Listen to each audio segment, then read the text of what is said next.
একটি সিদ্ধান্ত যা বদলে দিতে পারে পুরো রাজনৈতিক সমীকরণ। কিন্তু প্রশ্ন হলো, পর্দার আড়ালে আসলে কি ঘটেছিল? একই মায়ের গর্ভ থেকে জন্ম নেওয়া দুই ভাইয়ের গল্প পৃথিবীতে অনেক রয়েছে, কিন্তু আজকের এই উপাখ্যান সম্পূর্ণ ভিন্ন, অবিশ্বাস্য এবং রীতিমতো গা শিউরে ওঠার মতো।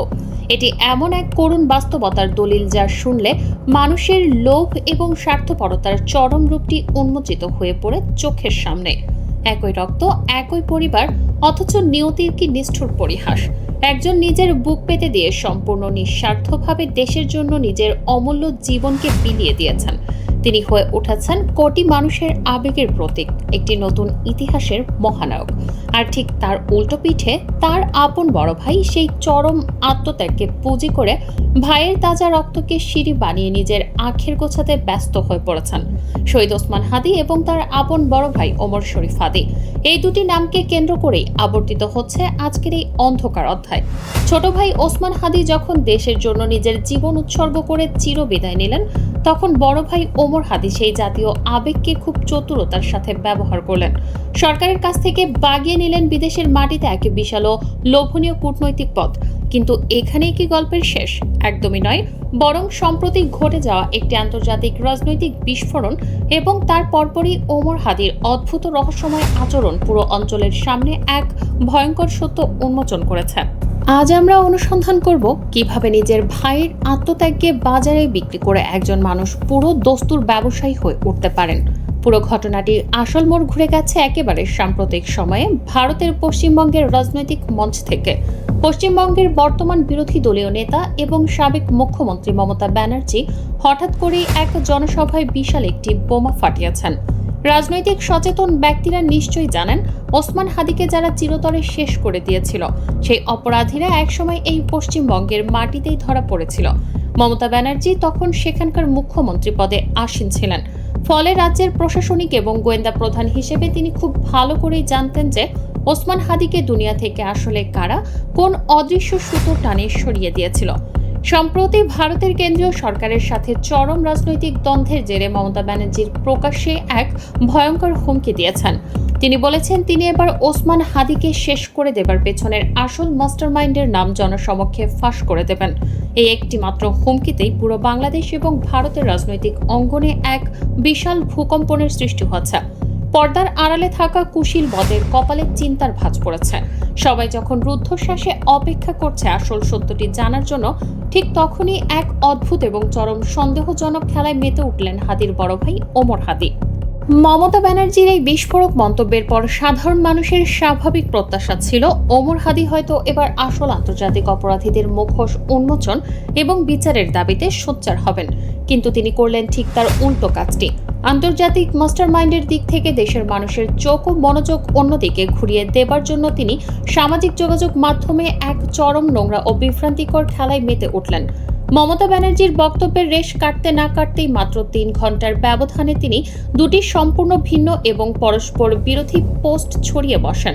প্রথম পোস্টে তিনি দাবি করে বসেন ওসমান হাদিকে শেষ করে দেবার সাথে সাবেক অন্তর্বর্তীকালীন সরকারের কয়েকজন সাবেক উপদেষ্টা এবং বর্তমান সরকারের কয়েকজন গুরুত্বপূর্ণ এমপি মন্ত্রী সরাসরি জড়িত। এই পোস্টের ঘোর কাটতে না কাটতেই মাত্র কয়েক ঘন্টা পর তিনি আরেকটি পোস্ট করেন। সেখানে তিনি সম্পূর্ণ নতুন এক তত্ত্ব হাজির করে দাবি করেন এই ঘটনার প্রেক্ষাপট তৈরি করতে নাকি একটি বৃহৎ রাজনৈতিক দলের আমিরের ব্যক্তিগত সহকারী বা পিএস জড়িত ছিলেন। অর্থাৎ তিনি এবার সুনির্দিষ্টভাবে একটি বিশেষ আদর্শিক দলকে কাঠগড়ায় দাঁড় করাচ্ছেন। তিনি আরও অভিযোগ করেন হাদিকে ঢাকার একটি নির্দিষ্ট আসন থেকে সরিয়ে দেবার জন্যই নাকি তাদের পরিবারের ওপর উপর্যুপরি ব্যাপক চাপ প্রয়োগ করা হয়েছিল। একটু ঠান্ডা মাথায় গভীরভাবে চিন্তা করে দেখলে যে কেউ চমকে উঠবেন। মাত্র কয়েক ঘন্টার ব্যবধানে একজন মানুষ দেশের প্রধান প্রধান রাজনৈতিক শক্তিগুলোকে একই কাতারে দাঁড় করিয়ে একযোগে দোষারোপ করছেন। কিন্তু কেন? এই উদ্দেশ্যহীন কাদা ছোড়াছুড়ির আসল রহস্য কি? রাজনৈতিক বিশ্লেষকরা মনে করছেন এর পেছনের কারণটি অত্যন্ত সুগভীর, সুপরিকল্পিত এবং ভয়ঙ্কর। ওমর হাদি হয়তো খুব ভালো করেই জানেন যে তার ভাইকে চিরতরে সরিয়ে দেবার পেছনের আসল মাস্টারমাইন্ড আসলে কারা। কিন্তু সেই শক্তিশালী প্রভুদের নাম যাতে কোনোভাবেই সামনে না আসে, দেশের মানুষকে সম্পূর্ণ বিভ্রান্ত করা যায়, সেজন্যই তিনি এই নতুন নতুন অভ্যন্তরীণ ইস্যু তৈরি করছেন। রাষ্ট্রবিজ্ঞানের ভাষায় একে বলা হয় ডাইভারশন ট্যাকটিক বা নজর ঘোরানোর কৌশল।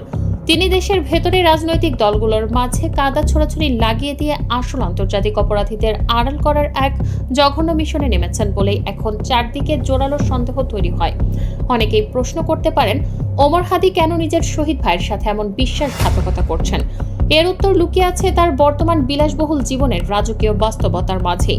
একটু খেয়াল করলেই দেখা যাবে তিনি একদিকে সামাজিক যোগাযোগ মাধ্যমে বসে দেশের রাজনীতি নিয়ে বিভ্রান্তিকর তথ্য ছড়াচ্ছেন, আর অন্যদিকে যুক্তরাজ্যের লন্ডনে বসে এক অভিজাত জীবন উপভোগ করছেন। কিভাবে গেলেন তিনি সেখানে? তদন্তে জানা যায়, বিগত মাসগুলোতে তাকে যুক্তরাজ্যের বার্মিংহামে বাংলাদেশ সহকারী হাই কমিশনের দ্বিতীয় সচিব হিসেবে চুক্তিভিত্তিক এক বিশাল নিয়োগ দেওয়া হয়েছিল। এই পদটি অত্যন্ত লোভনীয়, যার সাথে জড়িয়ে আছে কূটনৈতিক পাসপোর্ট, বিশাল অঙ্কের বেতন, রাজকীয় সুযোগ সুবিধা এবং বিদেশের মাটিতে স্থায়ীভাবে বসবাসের সুবর্ণ সুযোগ। যখন এই নিয়োগের খবরটি প্রথম জানাজানি হয়, তখন ওমর হাদি সাধারণ মানুষের সামনে সাধু সাজার জন্য নাটক করেছিলেন যে তিনি এই দায়িত্ব নেবেন না, তার কেবল ভাইয়ের হত্যার বিচার চাই। কিন্তু প্রশাসনের ভেতরের একাধিক অত্যন্ত গুরুত্বপূর্ণ নির্ভরযোগ্য সূত্র নিশ্চিত করেছে যে তিনি নিজে থেকেই পর্দার আড়ালে বারবার তদবির করে আবেদন নিবেদন করেই এই লোভনীয় কূটনৈতিক দায়িত্বটি বাগিয়ে নিয়েছিলেন। পদে পদে নিজের শহীদ ভাইয়ের নাম বিক্রি করে তিনি আজ লন্ডনের বুকে বসে প্রমোদ ভ্রমণ আর মাস্তি করছেন। ভাইয়ের রক্তকে পুঁজি করে এমন ব্যক্তিগত ফায়দা লোটার নজির মানব ইতিহাসে খুব কমই দেখা যায়। ওমর হাদির চরিত্র যে কতটা অমানবিক এবং মূল্যবোধহীন তার প্রমাণ মেলে অতীতের একটি ভয়াবহ সামাজিক যোগাযোগ মাধ্যমের পোস্ট থেকে। যে ভাই দেশের জন্য নিজের জীবন বিলিয়ে দিলেন, সেই ভাইয়ের সদ্য বিধবা স্ত্রীকে নিয়ে তিনি জনসম্মুখে এমন এক মন্তব্য করেছিলেন যা শুনলে যে কোনো সুস্থ মানুষের লজ্জায় মাথা নিচু হতে বাধ্য। তিনি একসময় লিখেছিলেন, প্রয়োজনে তোমরা হাদির বউকে নিয়ে নাও, শুধু সন্তানটা আমাকে দিয়ে দাও। একটু ভেবে দেখুন, কতটা নৈতিকতাহীন হলে একজন মানুষ তার নিজের শহীদ ভাইয়ের স্ত্রীকে নিয়ে এমন কুরুচিপূর্ণ এবং জঘন্য কথাবার্তা বলতে পারে। ভাইয়ের পরিবারের প্রতি যার বিন্দুমাত্র সম্মান বা ন্যূনতম সহানুভূতি নেই, সে যে ভাইয়ের নাম ভাঙিয়ে বিশ্ববাজারে ব্যবসা করবে, এতে আর আশ্চর্যের কি আছে? সবচেয়ে মর্মান্তিক এবং নিষ্ঠুর সত্যটি হলো, ওসমান হাদির এই ট্রাজিক পরিণতির পর যারা তার বিচারের জন্য দিনরাত এক করে রাজপথে লড়াই করেছিলেন, তাদের পথের সবচেয়ে বড় কাটাও বাধা হয়ে দাঁড়িয়েছিলেন এই ওমর হাদি নিজেই। ওসমান হাদির সহযোদ্ধা এবং তার পরিবারের অন্যান্য সদস্যরা সরাসরি অভিযোগ করেছেন যে ওমর হাদি তাদের আইনি ও সামাজিক লড়াইয়ে সর্বাত্মক অসহযোগিতা করেছেন।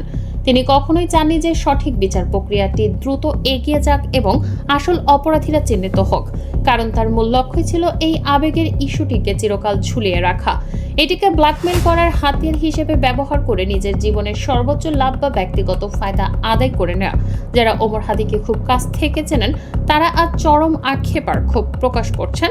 সচেতন নাগরিকরা এখন অত্যন্ত জোরালোভাবে একটি দাবি তুলছেন, যেহেতু এই পুরো ঘটনার সাথে ওমর হাদির এক বিশাল স্বার্থের সংঘাত বা কনফ্লিক্ট অফ ইন্টারেস্ট রয়েছে, তাই অবিলম্বে তার এই সন্দেহজনক ভূমিকা নিয়ে উচ্চ পর্যায়ের একটি আন্তর্জাতিক তদন্ত হওয়া উচিত।